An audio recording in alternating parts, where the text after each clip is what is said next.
Hello friends, movies all অ্যাবাউটে আপনাদের স্বাগত। সলমান খান অভিনীত সিকান্দার মুভির টিজার ড্রপ করা হলো। তো টিজারটা লাগলো কেমন? এক কথায় বললে টিজারটা একটা ডিসেন্ট টিজার হয়েছে। এক্সট্রা অর্ডিনারি কিছু নয়, বাট ভালো।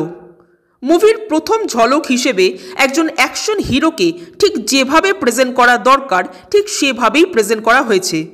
যে দৃশ্যগুলো টিজারে দেখানো হলো সেগুলো কোনোটাই কিন্তু মুভির অরিজিনাল সিন নয়, আলাদা করে টিজারের জন্য শ্যুট করা কিছু দৃশ্য যা নায়কের চরিত্রটাকে বিল্ড আপ দিতে সাহায্য করছে।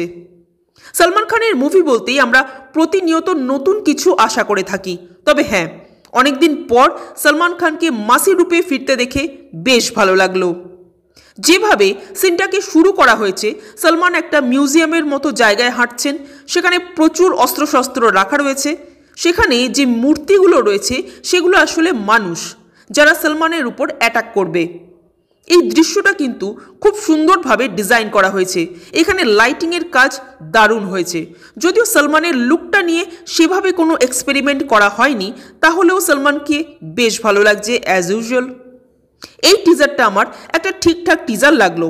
এবার ট্রেলারটা দেখলে তবেই কিন্তু গল্প সম্বন্ধে আইডিয়া পাওয়া যাবে। আপনাদের কেমন লেগেছে কমেন্ট করে জানবেন। আর আমাদের ভিডিও ভালো লেগে থাকলে প্লিজ লাইক, শেয়ার ও সাবস্ক্রাইব করতে ভুলবেন না। Thank you.